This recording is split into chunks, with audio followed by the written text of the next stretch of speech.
Geronimo Stilton. The MOUSA Code. Ask Elastic. I am not a brave mouse. Mouse hole, sweet mouse hole, I said with a sigh. It was late at night, and I was glad to be home. But as I scampered up the steps, I immediately knew something was wrong. Why was the door open? I knew I had locked it that morning. And why was there a light on in the upstairs window? I always turn off the lights when I leave the house. I tiptoed through the door, quiet as a mouse. I padded down the dark hallway. I stopped at the kitchen door and poked my snout around the corner. The fridge was wide open.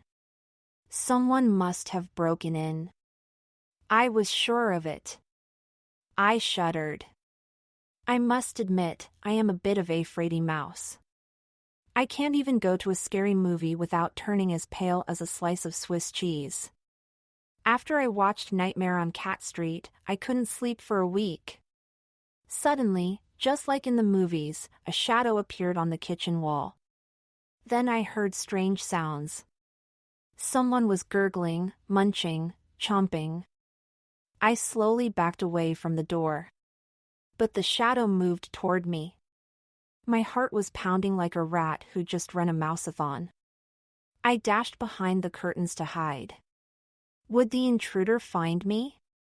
My 15th century rhymes. A greasy hand moved the curtain aside. Mouse bumps broke out all over my body. I was about to be snout to snout with the intruder. And it was my cousin Trap. "Hi, there," he shouted. "Aren't you happy to see me, cousinkins?" Happy? I had been scared out of my wits. YYO sneaked into my house. I squeaked. "Don't get your fur frazzled, Geronimoid," Trap said. He had crumbs all over his shirt and a piece of pie in one paw. I was passing by and saw that one of the windows was open. So I said to myself, why not pay good old Germeister a surprise visit? Surprise visit? I cried. You almost gave me a heart attack. Trap chuckled. You need to relax, Jerry Berry, he said. You're as nervous as a rat at a cat convention. Trap wiped his snout on my velvet curtain. I must say, this cheese and pickle pie is scrumptious. It melts in the mouth. Paws off. I shrieked. That is a very old curtain. I don't mind if it's old. Any rag will do, Trap smirked, wiping his snout again. Then, before I could stop him, Trap parked his chubby body in an expensive antique chair. It had cost me as much as a year's worth of cheddar. No! I screamed. Too late. The chair smashed into a dozen pieces. Trap crashed to the floor. My chair! I yelled. As he fell, Trap knocked down a glass display cabinet. It held my treasured collection of antique cheese rinds. They spilled out onto the floor. My 15th century rinds. I moaned. Trap bit off another piece of pie. Don't you want to know why I'm here? He asked, spraying crumbs all over me. I couldn't take it anymore. I don't want to know. I said. Get out! And do me a favor, eat with your snout shut. Talk took, TSK. You really are too fond of your antiques, Trap said. Shouldn't you be more worried about me? After all, I am your own fur and blood. Well, never mind. I'll tell you my news anyway. Trap winked at me. Then he leaned over and whispered in my ear. I have a great story for you. For that little news rag you put out. I was insulted. You mean my newspaper, the Rodents Gazette? The most respected newspaper on Mouse Island? Whatever, Trap said. I've got a scoop for you that will make everyone's whiskers stand on end. I can tell you this much. It's about Mouse Island's most famous painting. The Mona MOUSA. My name is Stilton, Geronimo Stilton. My cousin might be annoying, but he does have a good nose for a story. An article about the Mona MOUSA was the cat's whiskers. You see, I know a thing or two about good stories. I run a publishing house, the Stilton Publishing Company. We put out the Rodents Gazette. Oh, silly me, I haven't introduced myself. My name is Stilton, Geronimo Stilton. I told my cousin to meet me at my office the next morning. 8 o'clock sharp. We've now as later, Trap bounced into the office without bothering to knock, as usual. He rested his greasy paws on my desk, as usual. Then he squeaked with his mouth full, as usual, let's talk. I noticed with disgust that Trap was munching on something, as usual. This time it was a multi-decker sandwich. Only Trap could eat such a super stuffed sandwich so early in the morning. I'll give you the dirt on the Mona MOUSA affair, Trap began. When the story hits big, we'll split the profits equally, 70% for me and 30% for you. You call that equal? I asked, miffed. Is money all you care about? Trap grumbled. All right. Out of the goodness of my heart, we'll do 6% for me and 40% for you. Just then, the door to my office flew open. My sister, Thea, the special correspondent for the Rodents Gazette, came roaming in on her motorcycle. I heard what you two were talking about, Thea said. I'll tell you how to split the profits, 1/3 for me and 1/3 for each of you. Why should we cut you a slice of the profits? Trap demanded. Thea leaned on the desk, smiling slyly. Because I know something about the Mona MOUSA that you don't, she sang, taunting us. That didn't surprise me one bit. If something exciting is happening on Mouse Island, Thea is usually the first one to hear about it. Trap frowned. All right, he mumbled. We'll split the profits 3 ways. But I get to keep the television rights, and the movie rights, and... Thea folded her arms firmly. No deal, Trap. We divide everything equally, or I won't squeak. Trap sighed. Fine, but only because I am a true gentlemouse. Let's shake on it. Just then, a voice rang out. Me, too. Me, too. I looked down to see Benjamin, my 9-year-old nephew, tugging at my sleeve. Too late. There are no extra shares. Trap said quickly. You can keep the money, Benjamin said. I don't care about that. Benjamin looked up at me. Please, Uncle Geronimo. Let me help you. I want us to be together. I was moved to tears. All right, Mousy Pie. You can help, I said. I patted the top of his tiny head. You see, Benjamin is my favorite nephew. The Telltale Tavern. Trap began his story. Do you remember that friend of mine I used to play pool with? He asked. The one with the scar on his tail and a black patch on one eye? His name is Lefty Limburger. Last Sunday I was playing pool with Lefty at the Telltale Tavern. Have you ever been there? I frowned. T'd rather eat a piece of moldy cheese than be seen in that place. You don't know what you're missing, Trap said. Each night, there's something exciting going on. Yesterday there was a wrestling match between a karate black belt and a pool champion. You should have seen it. The black belt's paws were flying, but then the pool champ started slapping him with slices of Swiss cheese. Get to the point. Thea snapped. Well, I met up with my old friend Lefty. And he told me a secret, Trap began. He lowered his voice. You see, his niece is a friend of the male mouse cousin. And she lives next to the brother-in-law of one of the guards at the museum. Well, he told the brother-in-law, who told the male mouse cousin, who told Lefty's niece, who told Lefty. Who told who what? I asked, growing impatient. Don't get your tail in a twist, Jerry, said Trap, smirking. That's what I'm about to tell you. The museum guard said that the MOUSA has been taken to a lab to be extrayed. And that can only mean one thing. There is something hidden underneath the painting. Thea has a new boyfriend. Again! Now it was Thea's turn. She smoothed her fur and began her story. Do you remember my boyfriend? She asked. The one with the blue eyes and blonde fur? He always wears cheddar cologne. You mean the one who lives in a castle and is allergic to blue cheese? I asked. No, my sister snapped. I got rid of that one ages ago. I tried again. Is it the one who owns a cheese factory? No, Thea said impatiently.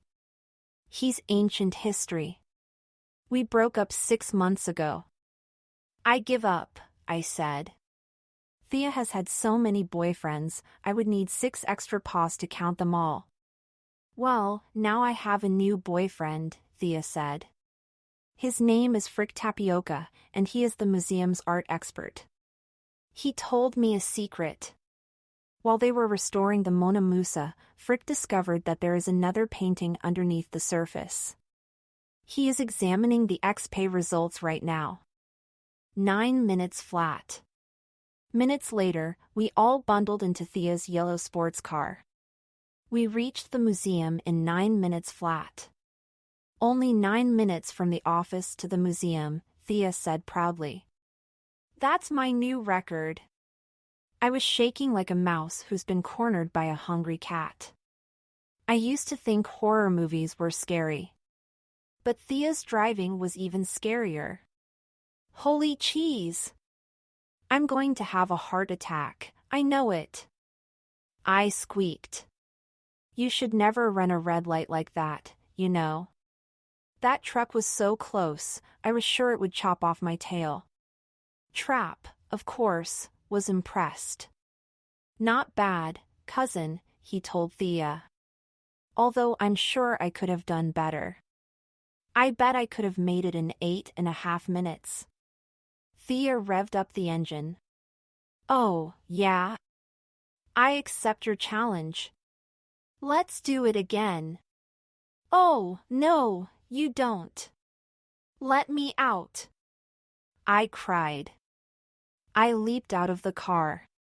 My legs felt like jelly. I know one thing for sure, I mumbled. I will never get in a car with you mice again. I'm too fond of my fur. Let me outie. If the MOUSA could squeak. The museum was enormous. The ground floor housed ancient relics, like mummies from Egypt and fragments of old cheese pots. The second floor held displays of paintings by the old masters like Botticelli and Jan van Eeden. The Gallery of Modern Art was on the 3rd floor. I recently visited there to see the famous painting of cans of cheese soup by the modern artist Ratty Mousehole. I'm not sure if I liked it, but it did make me hungry. As we climbed the marble staircase to the 2nd floor, I told Benjamin the story of the MOUSA. The portrait was painted in 1504 by the great painter and scientist Musardo de Munchi. The MOUSA's smile is very mysterious, I explained. It's almost as if she knows a secret.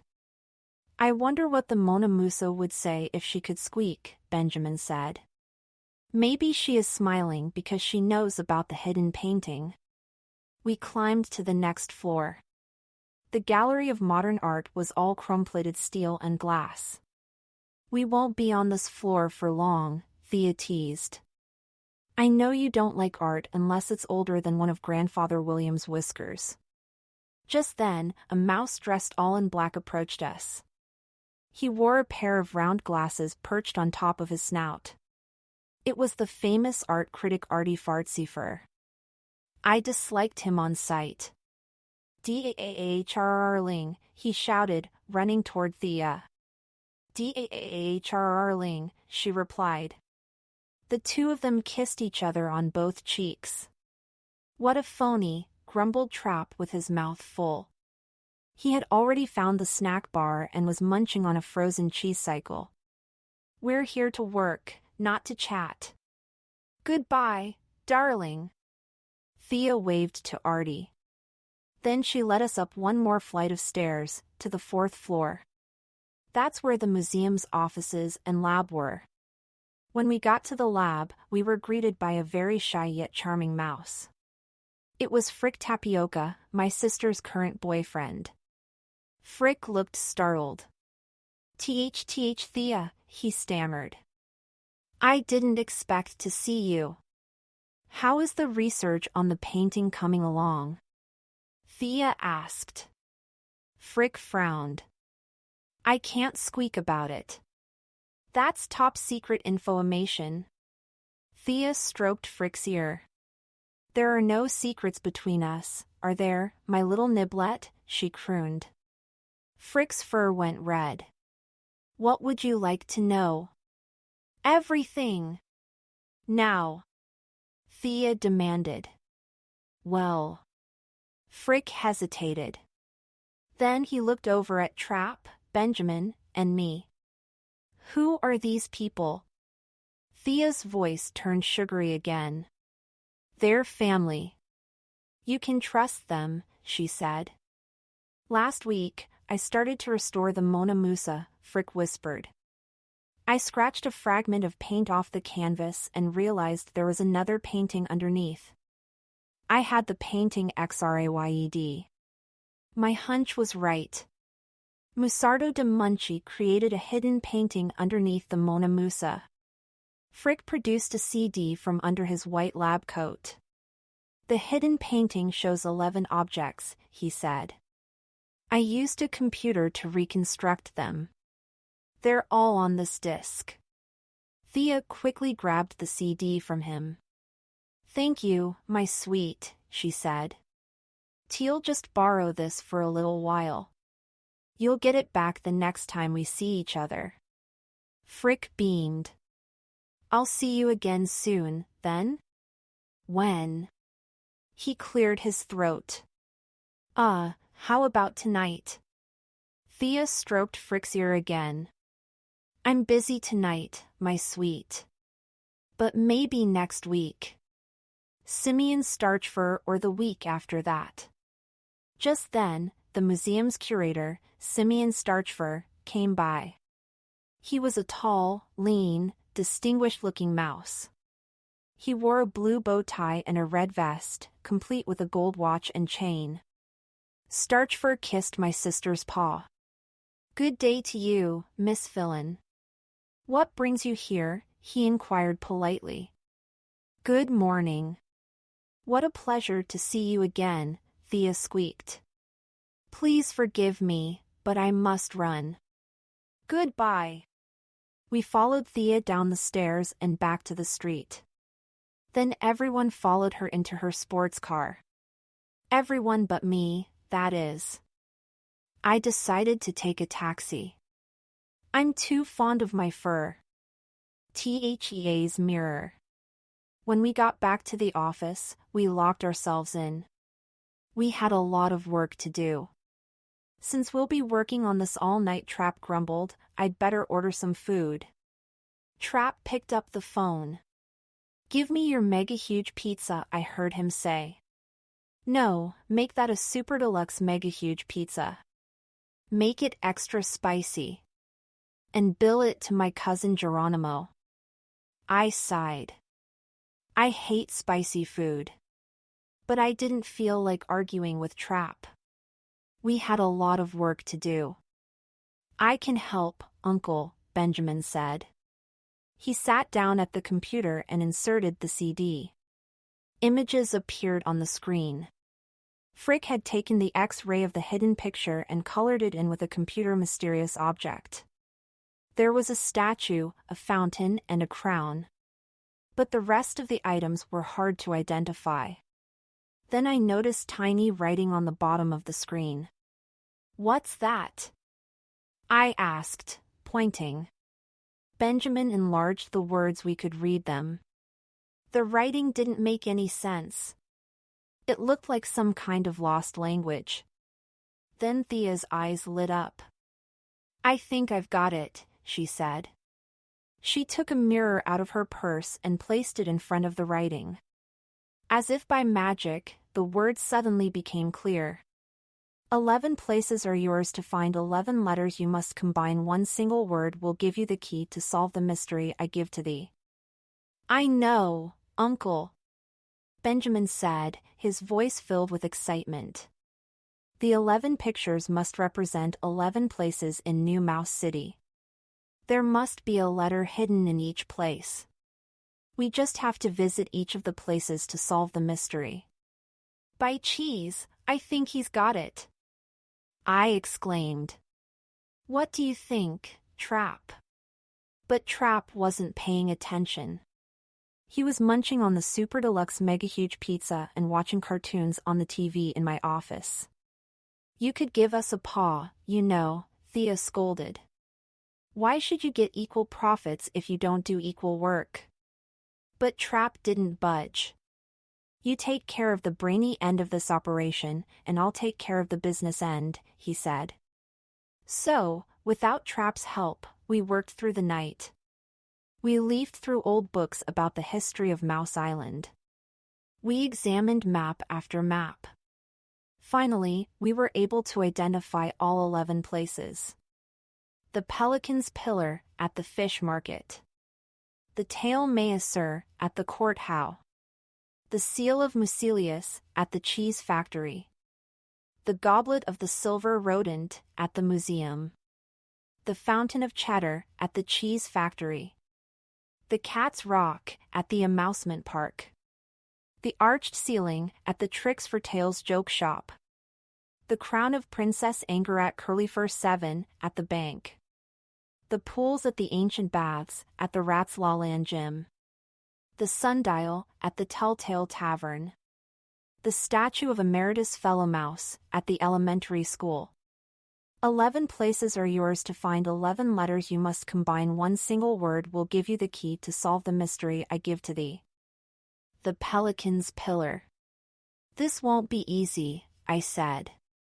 "We need to visit each of the 11 places and search for a letter hidden in each one to solve the mystery. That's like searching for a needle in a stack of string cheese." Trap smiled confidently. "Don't get your fur in a tangle, cousinkins," he said. "I've got friends all over town. You name it, and I'll tell you how to find it." "All right, then. How about the Pelican's Pillar?" I asked. "It's somewhere in the fish market, but where?" "No problem," Trap said. "I'm a legend at the fish market. I'm famous as a great shark hunter." I rolled my eyes. From the way my cousin talks, you'd think he captured Jaws. "Go to the squid stall and ask for Coral Cockle," Trap continued. "Tell her Trap sent you. She'll take you where you need to go." Thea and I headed to the fish market together. As we approached, we heard the loud squeaks of fish sellers. The market was packed with stalls of fisher mice selling seafood. I had never seen so many fish in one place. There were tuna and flounder, crabs and lobsters, clams and oysters, even squids and sharks. I began to feel nervous. The fish seemed to be glaring at me with their creepy bulging eyes. I was so anxious that I didn't notice a nearby fish seller about to dump a bucket of seawater over his fish to keep them fresh. All of a sudden, splash! The salty water drenched me. "Jumping gerbil babies!" I cried. My suit was ruined. Thea shook her head. You should be more careful, she scolded. It wasn't my fault, I protested. I stepped toward Thea and slipped on a fish bone. I fell flat on my back, knocking into a fish stall. A giant tuna fish plopped into my arms. Should I wrap that up for you? The fish seller asked. WH what? No way, I said. By now, a crowd had gathered. They seemed to think my fish problems were funny. Everyone's staring at us, Thea whispered. Oh, Jerry Berry, why do you always have to make a scene? I told you, it's not my fault. I cried. I stood up and backed right into an octopus. Its slimy tentacles wrapped around my neck. I give up, I squeaked. That mouse is something else. A female fish seller stormed up to me. Paws off my octopus, she shouted angrily. I pushed the tentacles off me, shuddering. You must be Coral Cockle. Thea said, smiling. Don't pay any attention to my brother. He's a terrible klutz. I couldn't take it anymore. But it was her slimy octopus that Thea jabbed me in the ribs. We need her help, she whispered to me. Then she turned back to Coral. Our cousin Trap said you could help us, Thea said. Coral's face lit up. Why didn't you say so? That mouse is something else. Sharper than a block of aged cheddar. We hear he's quite good with sharks, too, I said, hoping to find out the truth behind Trap's tall tales. Sharks? You mean anchovies, don't you? She giggled. Unless you don't know the difference between a shark and an anchovy. Of course I began indignantly, but Thea jabbed me in the ribs again. Coral reached into her pocket and took out a greasy picture. It showed Trap holding a trophy. Trap is the anchovy-eating champion, she said dreamily. Shark? Anchovy? 353 in 1 minute. Amazing! That's our cousin, Thea said. He told us we should see the Pelican's Pillar on our visit. Can you take us to it? Coral nodded. She led us through the stalls to a tall marble column near the water's edge. We could see carvings of pelicans on top of the column. Each bird held a fish in its beak. We examined the column carefully. Was there a letter hidden there somewhere? Then I saw it. One of the fish tails was different than the others. It was clearly shaped like the letter Y. Do you see it? I whispered to Thea. My sister nodded. You know, it's strange, Coral remarked. A little old lady came by around 6 o'clock this morning. She asked to see the Pelican's Pillar, too. Thea raised an eyebrow.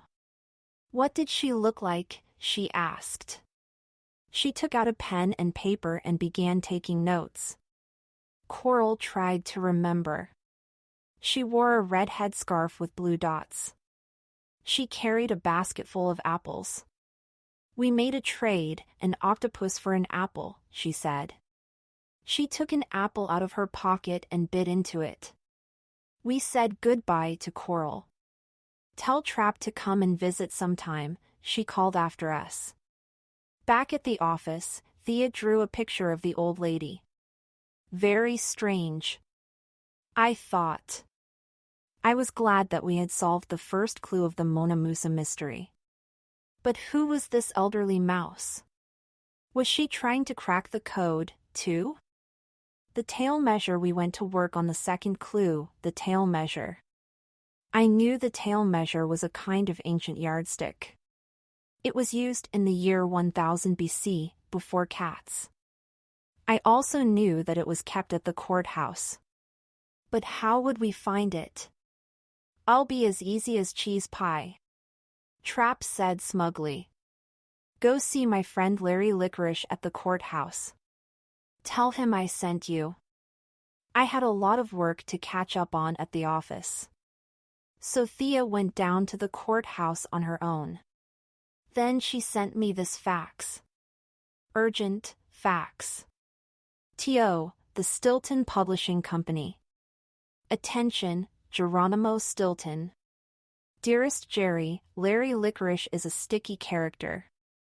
At first, he asked me to pay him a hefty sum to get the information I needed. When I mentioned Trap's name, though, he said he would help me for free. He said he owed Trap a favor, and now they could call it even. Larry took me to the court's archives, where the tail measure is kept. It has no engraved letters on it. But as examined it, I realized that the tail measure is shaped like the letter I. See you tomorrow, Thea. P.S. Yesterday, a widow wearing a veil asked if she could take a picture of the tail measure. The goblet of the silver rodent. The next day, we looked for the third clue, the goblet of the silver rodent. Thea and I went back to the museum to examine it. But the display cabinet was empty, except for this note. The goblet of the silver rodent ca 1000 BC. On loan to the famous film director Steven Spielmaus. We returned to the office. Trap was busy playing video games and slurping a bowl of cheese soup. Trap, it's still morning. What are you doing eating soup? I asked. Trap crumbled crackers into his bowl. It's my after-breakfast snack, he said. Cracker crumbs tumbled all over my nice clean desk. Would you mind eating somewhere else? I asked, annoyed. Trap shrugged and turned off the game. As he stood up, he knocked over his bowl of boiling hot soup. It spilled all over my desk. Slimy Swiss rolls. My papers! I shrieked. Do you think Trap stopped to clean up the mess? Of course not. He went to get a fresh bowl. But Thea stopped him. Trap, do you know film director the Steven Spielmaus? She asked.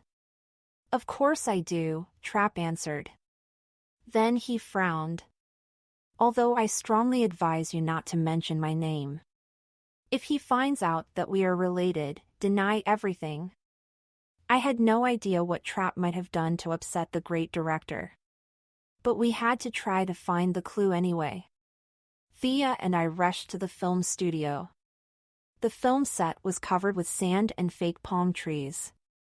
We saw Steven Spielmaus squeaking orders into a bullhorn. Who is the cheddar face who turned on the snow machine? He yelled angrily. Can't you see this movie takes place in a desert? A desert? What a loudmouth, I remarked to Thea. But my sister had spotted something. I think I see the silver goblet, she whispered, pointing. To the side of the set was a small room with glass windows, the film director's office. Inside we could see a mouse dressed like a Roman gladiator. The mouse was inspecting the goblet. Then he set it down and sneaked out of the office. How strange! I thought. Who else could be looking for the silver goblet? As quiet as church mice, Thea and I sneaked in. Thea picked up the goblet. Then we heard an angry voice behind us. Paws off that cup. It was Steven Spielmaus. Who are you, anyway? The director demanded. My name is Stilton, Geronimo Stilton. This is my sister, Thea, I blurted out. Thea stepped on my tail, but she was too late. I had forgotten Trap's warning. Spielmaus frowned. S. Highton? Stifton? Are you related to a mouse named Trap? He's a distant relative, I stammered. Very distant. We've been trying to track down that rat for 2 years, the director shrieked. When I was filming Ship of Mice, he drove a speedboat into the ship right before I had to shoot the scene. The ship sank. You can't have a movie called Ship of Mice without a ship. Spielmaus stomped around his office. If I ever get my paws on Trap Stilton. While the director fumed, Thea and I slowly backed out of the office. Then we scampered out of the studio as quickly as we could. Don't worry, Jerry Berry, Thea said, giggling. I saw a letter engraved on the cup. It's in high. The seal and the fountain. Back at the office, I found Trap sitting at my desk. He had cleaned up the soup. But now he was dipping sugar cubes into a jar of honey. Trap, how can you eat that? Asked, horrified. It's my after breakfast snack, he replied. Want some? No, thanks, I answered disdainfully. By the way, we found out that you are much in demand in the movie business. Steven Spielmouse can't wait to get his paws on you. Trap smirked. Ah, yes, the ship of mice incident, he said. It wasn't my fault, really. That big ship of his got in my way. Oh, I lined up the next 2 clues for you. They are both at the cheese factory. Ask to see Benny Blue Whiskers and tell him I sent you. Thea, Benjamin, and I headed out right away. Thea took Benjamin in her sports car. As for me, I took the bus. I'm too fond of my fur to drive with that mad mouse. We met at the cheese factory. It's a big building where all of the cheese on Mouse Island is produced. Each one inspected, measured, and sealed before it is sold in stores. We had to find 2 clues at the factory. The 4th clue, the Geel of Marsilius, once belonged to the legendary mouse who invented cheese. The 5th clue, the cheddar fountain, flowed in the courtyard. When we entered, a plump mouse wearing a white coat came to greet us. Welcome! I am Benny Blue Whiskers, he said. Your cousin Trap told me you were coming. Let me show you the lab. He led us into an enormous room. It was stacked with piles of different cheeses. Mice wearing white overalls scurried about, measuring and inspecting the cheese. A mouse ran up to Benny. Sir, we are about to send off a load of cheddar. Benny looked serious. This needs immediate attention, he said. He led us to a table stacked with blocks of cheese. The mouse handed Benny a certificate. Benny examined it carefully. Cheddar, eh? He asked. Then he measured one of the cheese blocks from end to end with a brass ruler. Excellent, he said. Now to check the cheese's maturity. Next, Benny stuck a long wooden stick into the cheese. He sniffed it delicately. Matured to perfection, he announced. Then he produced a color charl. He held it up to the cheese. Amber yellow, he said. Just right. Finally, Benny took a pen and a seal from his pocket. He signed the certificate, then stamped it with the seal. Benny turned back to us. By the way, how is Trap? He used to work here as a taster, you know. I remember he wanted to create the world's biggest wheel of cheese. I'm sorry, Benny, Thea said. But we're in a hurry. Could we see the seal of Marsilius and the fountain of cheddar now? Of course, Benny said. He scurried away from the cheddar and led us to the museum inside the factory. There, displayed in a glass case, was the seal of Marsilius. It looked a bit like Benny's seal, only much older. The bottom of the silver seal was engraved with the letter T. Then Benny took us to the courtyard, which held a round marble fountain. In the center of the fountain was a statue of the Muse of Cheese. Melted cheddar spurted from her cornucopia. Thea took pictures with her camera while Benjamin and I inspected the fountain. I didn't find any trace of a letter. But then Benjamin pointed to the decoration around the rim of the pool. They look like lots of bees in a row, he pointed out. Benjamin is so clever. On the bus ride home, I wrote in my notebook. Tomorrow I will go to the amusement park in search of the next letter. P.S. Benny told us that he noticed a mouse at the factory wearing a pair of pants with flowers all over them. In the afternoon, another mouse wearing a red and white striped vest showed up.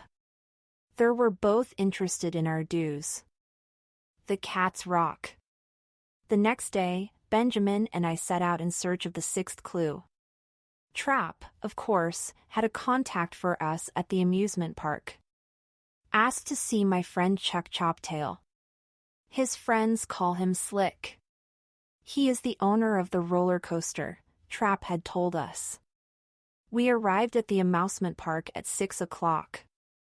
The sun was setting, and the bright lights of the rides were starting to come on.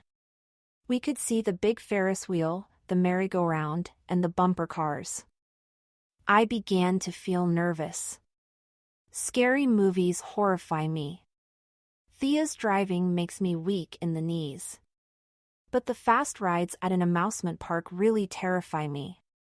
Benjamin, however, was very excited. Can we please go on the merry-go-round, Uncle Geronimo? And then get popcorn? And then can we play whack-a-cat? I smiled. It is hard to say no to my nephew. Let's find the clue first, I said. We walked over to the roller coaster. A short mouse was sitting on a barrel of fish, counting a pile of coins. When he saw us, he muttered, "One adult and one child?" Mr. Chuck Choptail? I asked. We need some information. My cousin Trap said you might help us. The little mouse broke into a big smile. Good old Trap. Are you really his cousin? You don't look like him at all. You're so skinny. He's my cousin, all right, I replied. Anyway, he told us about a cat-shaped rock here at the amusement park. Can you take us to see it? Anything for a cousin of Trap's, Slick replied. But first, how about a nice ride on the roller coaster? I gulped. Oh, no, thank you, I said. But Benjamin tugged on my sleeve. Please, Uncle. It looks like fun. I hated to disappoint my nephew. You can take a ride on it if you want. Slick frowned. You can't let a little mouse like that go on by himself, he scolded. He pushed us both toward a red roller coaster car. Benjamin hopped right inside. I started to back away, but Slick tripped me with his pant. Fasten your seat belts and enjoy the ride, Slick said, grinning. Let me out! I screamed. But it was too late. The car had started lurching forward. I was trapped. I closed my eyes and clutched the bar in front of me. My paws were sweaty with fright. I could feel the car climbing up the steep track. Uncle, look how high we are. Benjamin called out happily. I couldn't bear to open my eyes. But it didn't matter. Even though I couldn't see what was happening, I could feel it. Zoom! The car plunged down a hill. We curved sharply to the left. Then to the right. The car made an upside-down loop. So did my stomach. Then another loop, and another one. My insides turned over and over. Then we did it all again backward. Benjamin shrieked with delight. But I was too scared to even scream. After what seemed like hours, the car finally stopped. I opened my eyes. Slick came running toward us. I know any cousin of Trap's must be a roller coaster fanatic, he said. Want to go again? No, I squeaked weakly. There was no way I was falling for another one of Slick's cruel tricks. I staggered out of the car and collapsed against a nearby rock. I felt like a slice of cheese that had been left out in the sun too long. Then everything went black. When I woke up, Benjamin was fanning me with a newspaper. Uncle, are you all right? he asked. Slick was gently slapping my face. Are you sure you're related to Trap Stilton? I wanted to get far away from the amusement park fast. Where is the cat's rock? I asked weakly. Slick smirked. Rished under your tail, he said. I struggled to my feet. My head was still spinning. Even so, I could see that the rock I had fainted on was shaped like a cat. The letter was engraved in the stone. Through my stupor, I could hear Slick talking to Benjamin. That's funny, he was saying. Just yesterday, a mouse wearing a clown costume asked me to show him the cat's rock. Tricks for tails. The next morning, I found Trap sitting at my desk again. This time he was munching on cheese-flavored popcorn. Let me guess, I said. Is that your after breakfast snack? No, it's my after breakfast pre-lunch snack, Trap replied. He grinned. I got a call from Slick. He told me you have a weak stomach. I hope you didn't ruin my good reputation. Good reputation, my paw, I muttered. Where do I go to find the seventh clue of the arched ceiling? Head to the Tricks for Tails joke shop in Fast Rat Lane, Trap said. I work there sometimes, so the owner is a friend of mine. This time I went alone. I headed to Fast Rat Lane and found the store, just as Trap had said. I pushed open the glass door and stepped inside. And then, a huge cat leaped on my head. Putrid cheese puffs. I screamed, terrified. A plump mouse wearing red and blue striped pants walked up to me, chortling. He took the cat off my head. It's stuffed, see, he said. I just love that trick. The mouse put down the cat and held out his paw. Paws prankster, owner of Tricks for Tails, he said. Have a seat. Paws pointed to a stool with a red pillow on it. I sat down gratefully. Snap! A mousetrap hidden in the cushion pinched my tail. Cheese niblets! I shrieked, leaping up. Paws laughed. Sorry, he said. You look rather pale. Maybe a nice morsel of cheese would help. He handed me a piece of cheese, and I took a bite. And spit it right out. It was Pauber. Paws clutched his belly. He was laughing so hard, he was crying. I love customers like you. You fall for it every time, he said, wiping away his tears. How can I help you? We have quite a selection. Maybe you'd like a nice stinky cheese bomb? Or a cat in a can? Or how about a surprise sugar cube? As it melts in your cup, it reveals a rubber worm. He wiggled the worm in front of my face. No, thanks, I replied. I'm here because look out. Paws screamed, pointing to my jacket. There's a rattlesnake on your shoulder. I looked at my shoulder and saw a snake. I jumped, screaming. The snake fell to the floor. That's when I noticed it was only rubber. Paws began slapping his knees. He howled. You aren't an actor, are you? Nobody could really be such a cheesebrain. I had had enough. I started to storm out, but the rug slipped out from underneath my paws, and I went flying. The next thing I knew, I was rolled up inside it. I can't take any more, I wailed. My cousin Trap sent me. I need some information. Why didn't you say so? Paws asked. Trap is one of my best friends. He always tells me the funniest stories. He has this ridiculous cousin named Geronimo Stilton. That's me, I am Geronimo Stilton. I cried, untangling myself from the rug. I would like to see the ceiling in your cellar. Will you please help? Paws shook his head. Why is everyone so interested in my cellar all of a sudden? He wondered out loud. Just yesterday, a cute mouse dressed up like Little Red Riding Hood came to see it. I sighed. Someone had beaten me to the clue again. Paws opened a small door leading to a narrow, dimly lit spiral staircase. I went down slowly, checking each step to make sure there were no booby traps. I didn't think my heart could take any more tricks.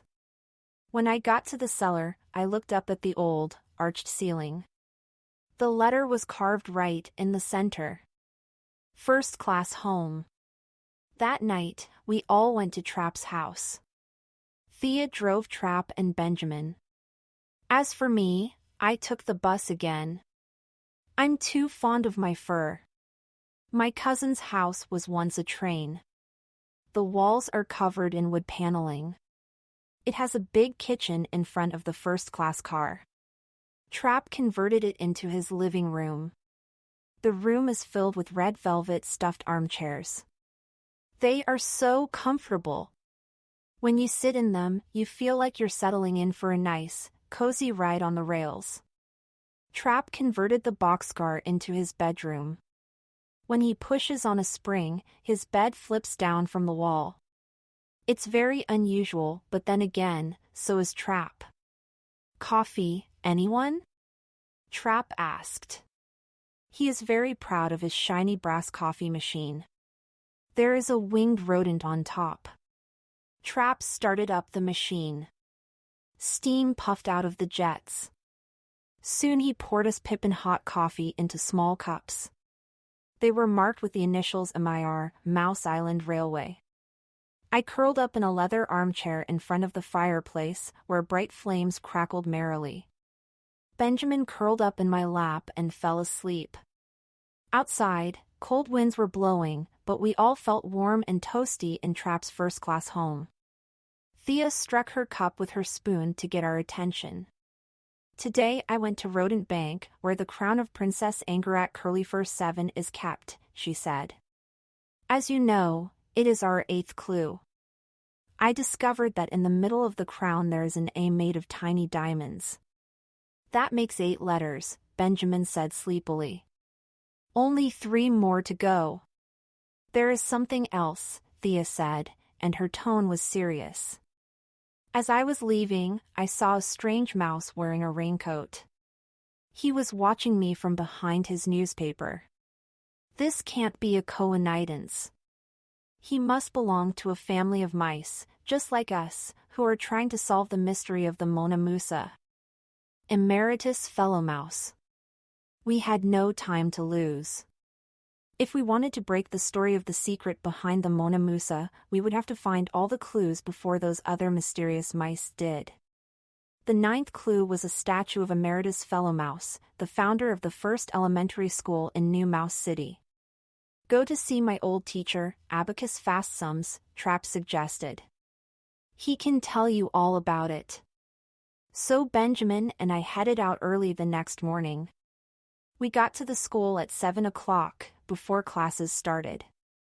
Abacus Fastsums, an old mouse with gray fur, was perched behind his desk. He wore thick glasses and was scribbling into a notebook. "What can I do for you?" he asked wearily. Then he saw Benjamin. "Is this your son?" "Actually, I began. But he interrupted me. "I assume you are here to enroll him," Abacus said. "No, Well, you can't. It's too late." "The enrollment list is closed," Abacus informed me. "You don't understand what?" "Speak up," the old mouse shouted. "I'm a bit hard of hearing." I raised my voice. "I've been sent by Trap, an old student of yours." "What? Ours?" "I think it's 7 o'clock," Abacus replied. I tried again. Trap told me about the statue of Emeritus Fellow Mouse. Abacus frowned. "What? Farmhouse?" This is a school, not a farmhouse. No, the statue of Emeritus Fellow Mouse. I repeated impatiently. I pointed out the window, where the statue could be seen in the courtyard. Abacus nodded. Oh, the statue. Yesterday a mouse came in, a rather mature student. He wanted to get a close look at it. Who did you say sent you? Trap! I shouted. He finally caught on. What? Trap? Why didn't you say so? I'll never forget Trap. He was the most troublesty student I ever had, Abacus said. Once, he climbed on top of the statue of Emeritus Fellow Mouse to put a banana on his snout. Then there was the time he nailed shut the drawers on my desk. And the day he put chewing gum on my chair. What a pest! And yet, the old mouse looked moved. He wiped a tear away from his eye. Trap is the only one who still sends me Christmas cards. Look here! He opened a desk drawer and took out a big bundle of cards tied with red ribbon. I recognized my cousin's writing. Abacus put away the cards and walked toward the door. Follow me, he said. He led us to the statue. I examined it carefully. Emeritus Fellow Mouse stood on a school desk. He held up an inkwell engraved with the letter. I turned to Abacus. Thank you for your time, I said. I hope it wasn't too much trouble.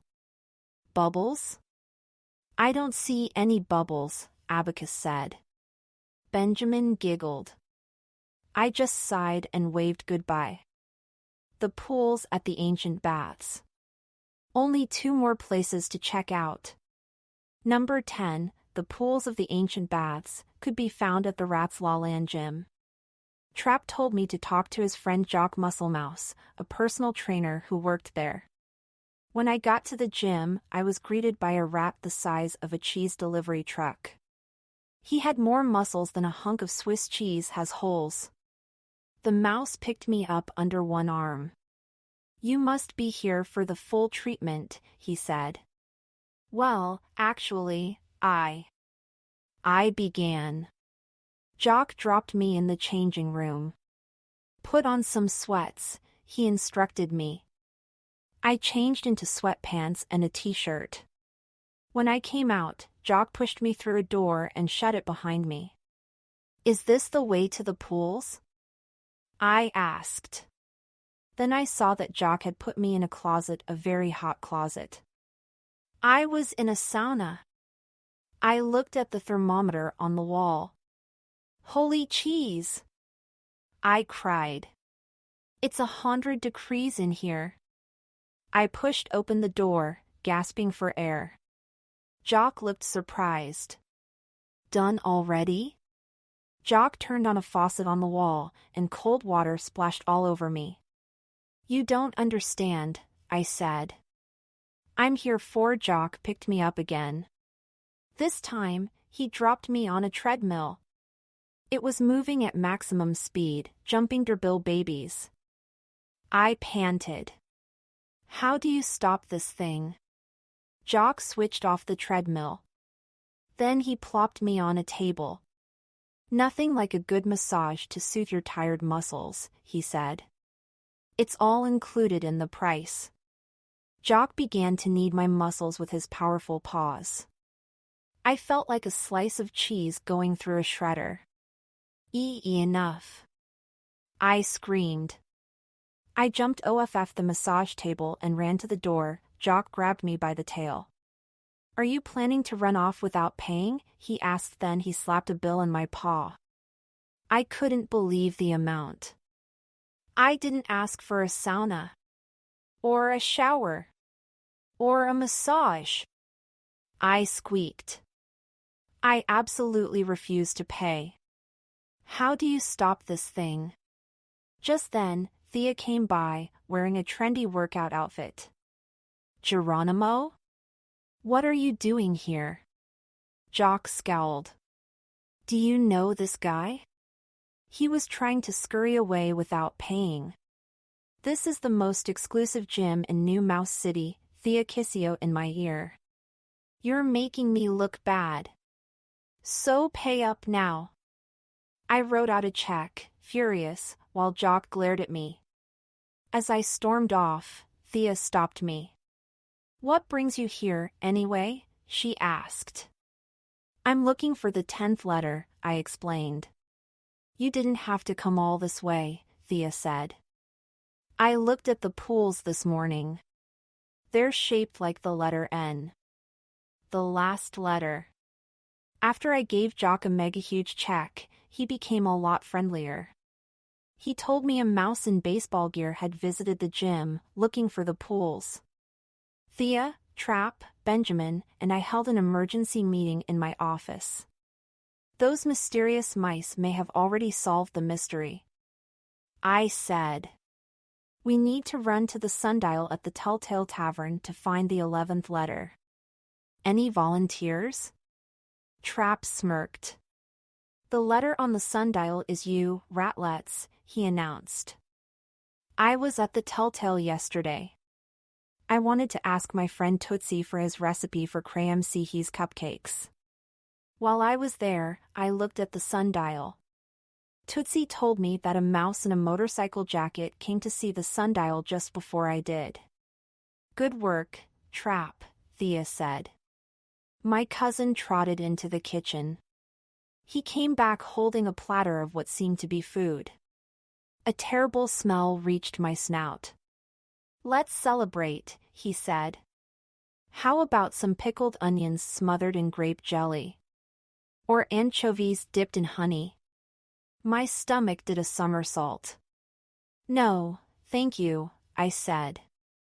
Are you sure? Trap asked. I made a delicious punch to go with it. I'm sure you did, I replied. But there was no time to waste on Trap's disgusting snacks. I wanted to try to solve the mystery. I remembered the rhyme in the hidden painting. 11 places are yours to find 11 letters you must combine one single word will give you the key to solve the mystery I give to the I took out my notebook, where I had written down the 11 letters we'd found, Yipperlasnu lost in thought, I reached for a glass of water. I grabbed the nearest cup and gulped down the contents. I heard Trap mumble, there goes my glass of super hot chili punchy. I didn't feel anything at first. Then, suddenly, my mouth was on fire. I could feel smoke coming out of my ears. Cheese niblets!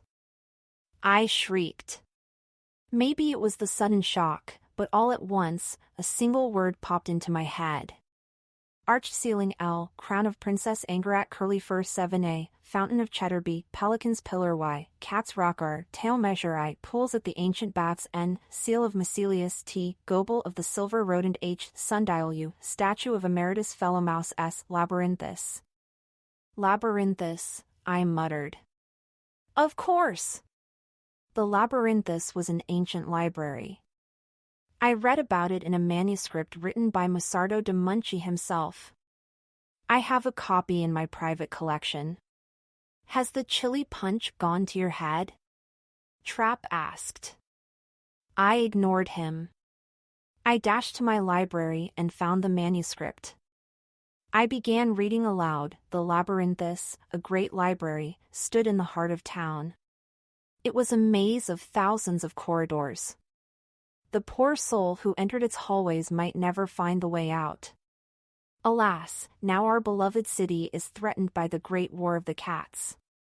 So I, Musardo de Munchi, have hidden the labyrinthus. It once was. It is now no more. But maybe one day it shall be again. After the great war of the cats, New Mouse City was built over the remains of Old Mouse City. Musardo said that the labyrinthus was located in the heart of the old town. That could be Singing Stone Plaza. I cried. I know where it is. Thea said. Teal Drive. Follow me. Thea dashed out. Trap and Benjamin followed her. As for me, I hopped on my bicycle. I'm too fond of my fur. STHE Singing Stone. Singing Stone Plaza is one of the oldest places in town. No one knows why it has such an unusual name. It is paved in stone. Right in the middle stands an obelisk. The tall, thin pillar seems to touch the sky. When we arrived, the plaza was deserted. I was excited. The labyrinthus has to be here, I said. I can feel it in my whiskers. We examined the square inch by inch. There had to be some clue that would lead us to the labyrinthus. We looked for hours, but we didn't find a thing. I started to worry. Could I be wrong? My cousin was sucking on a Swiss cheese-flavored lollipop. He shook his head. There's nothing here. Zilch. Zip. Nada, he complained. I told you that chili punch went to your head. It has to be here, I protested. Musardo de Munchie said he hid the labyrinthus in the center of town. Give it up, cousin, Trap grumbled. There is no labyrintthus. Maybe Musardo de Munchie was playing some kind of joke. I don't want to give up, I replied. I feel like we're so close. I think Trap is right, Thea said. Let's just call it a night, Garrykins. But Benjamin did not want to give up. If Uncle Geronimo says the labyrinthus is here, then it must be here somewhere. Trap snorted. Take a look around, Mouselet, he said. Do you see any labyrinthuses? I don't. After what seemed like forever, he reached the very top. I felt like crying. We had worked so hard to find all of the clues.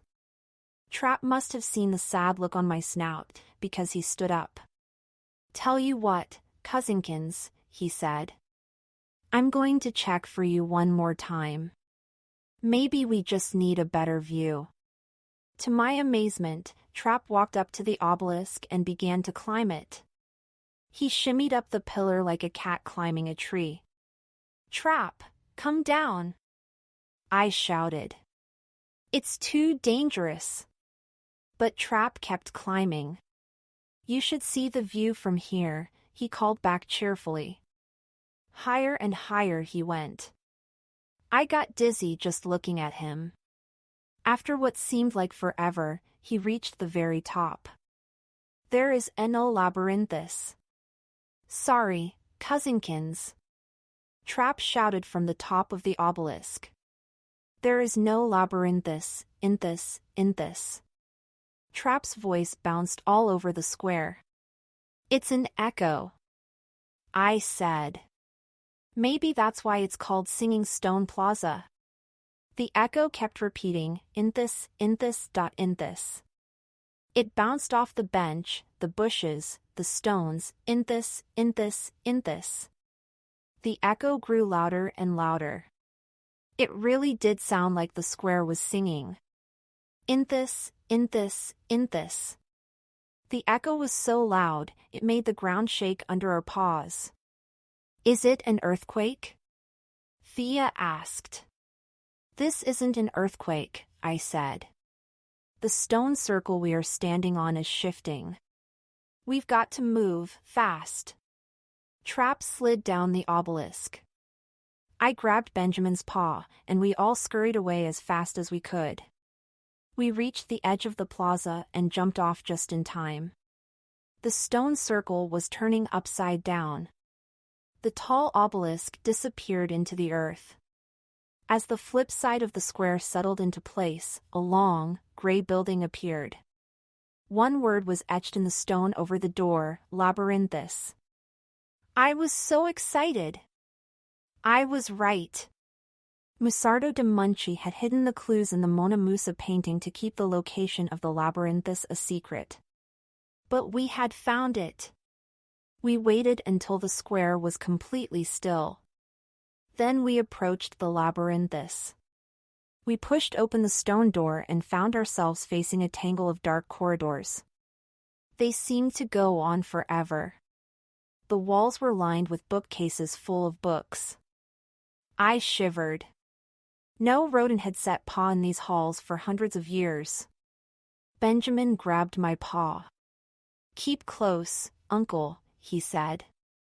"I'm afraid I'll lose my way." "Let's tie a piece of string to the front door," Thea said. "We can use it to find our way back to the entrance." "Excellent idea," Trap agreed. He grabbed a thread that was hanging from my green cashmere scarf. "Let's go," he yelled. Then he ran down one of the halls, holding the thread. The stone circle was turning upside down. My scarf began to unravel. Soon it was one very long green thread. That was my favorite scarf. I sighed. Benjamin stood on his tiptoes and kissed my cheek. "Don't be sad, Uncle. I'll give you my scarf. It's not cashmere like yours, but it's green." I gave Benjamin a hug. It's easy to see why he is my favorite nephew.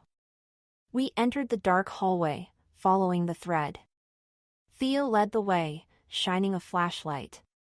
As we walked, I studied the books on the shelves. They were so old. I took book after book off the shelves, blowing the dust off their covers. I came across one huge book with a leather cover. The title was embossed in gold, The History of Mouse Island. Benjamin read the yellowed pages along with me, delighted. We slowly moved deeper into the labyrinthus, twisting and turning through the halls. Soon it became so dark, we couldn't see the entrance anymore. "Maybe we should head back," Thea said. "I think we need to turn right." "No, I think we should turn left," I said. We turned left. But that only got us more lost. So we turned right. That didn't help either. We were definitely lost. Then Benjamin tugged on my sleeve. "Don't forget about the string, Uncle," he said. "Of course." I was so excited about all of the books, I had forgotten about the string. Thea, Benjamin, and I retraced our steps, winding the ball into a string as we walked. Trap was nowhere in sight. No rodent had set paw in these halls for hundreds of years. "I hope he isn't lost," I said, worried. Finally, we reached the entrance. All of a sudden, a strange sound came through the darkness. Crunch, crunch, crunch. I was so scared, I almost jumped out of my fur. Had someone else found the labyrinthus? A dark figure came toward us through the shadows. "Hi, cousinkins," Trap said. He was munching on a bag of blue cheese chips. I sighed with relief. "It's only you," I said. But then I heard another sound. Creak. Creak. Creak. "Trap?" I asked nervously. "Not me," Trap whispered. I finished my chips. That could only mean one thing. Someone else was in the labyrinthus.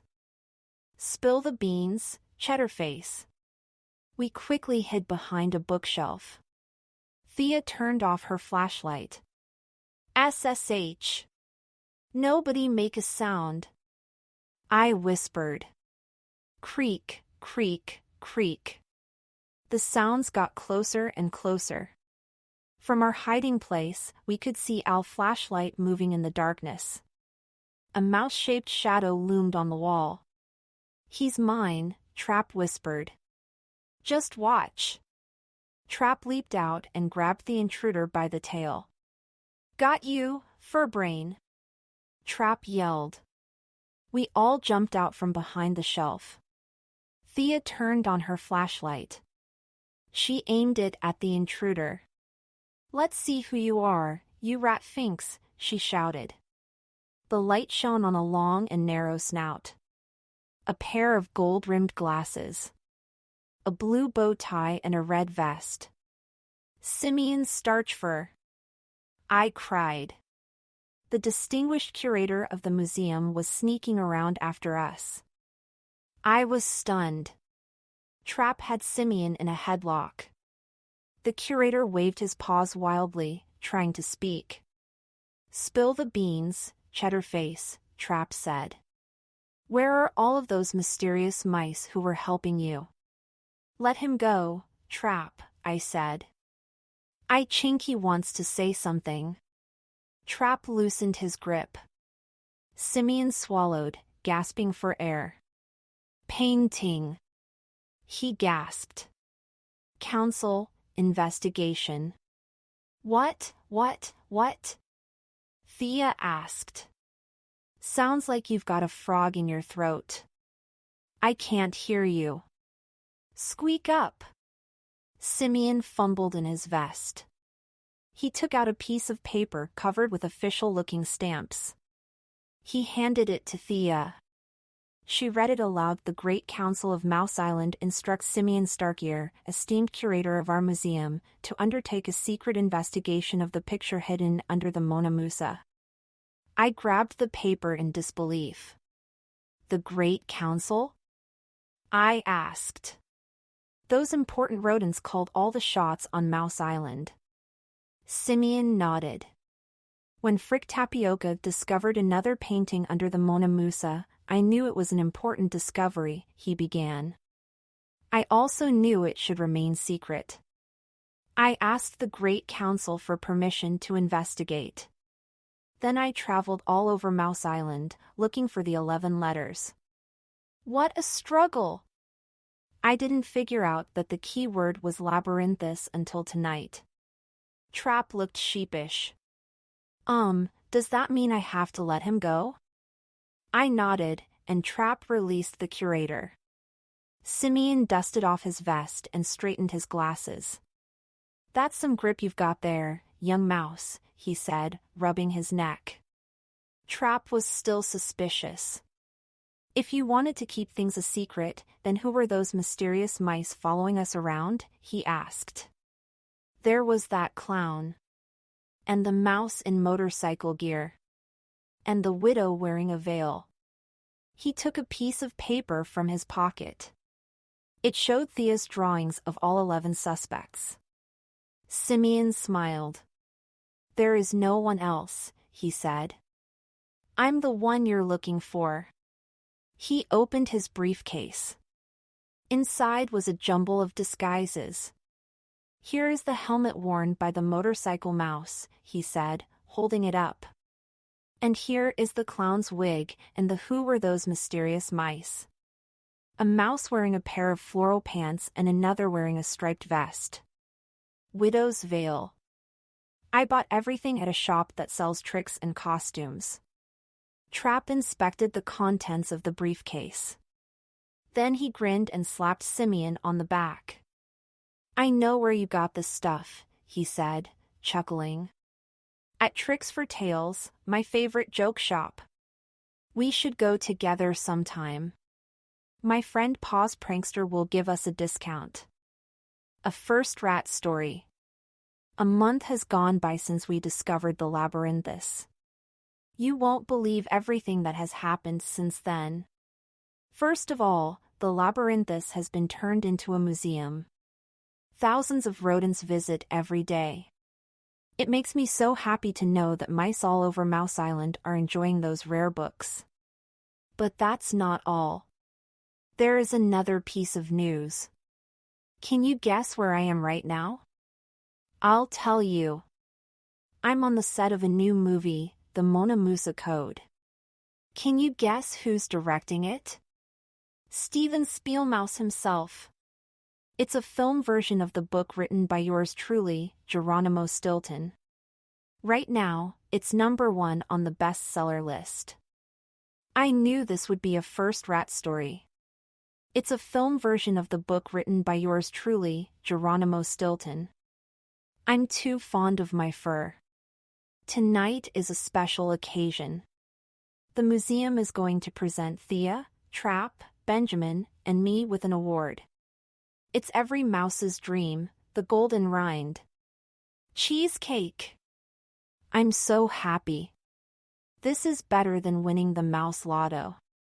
Last night, I was so excited, I didn't sleep a wink. I got dressed hours ago. It's a formal ceremony, so I'm wearing my tuxedo. I have been pacing back and forth across my room. I can't wait for the ceremony to start. Thea calls me from the next room. Geronimo, are you ready? Yes.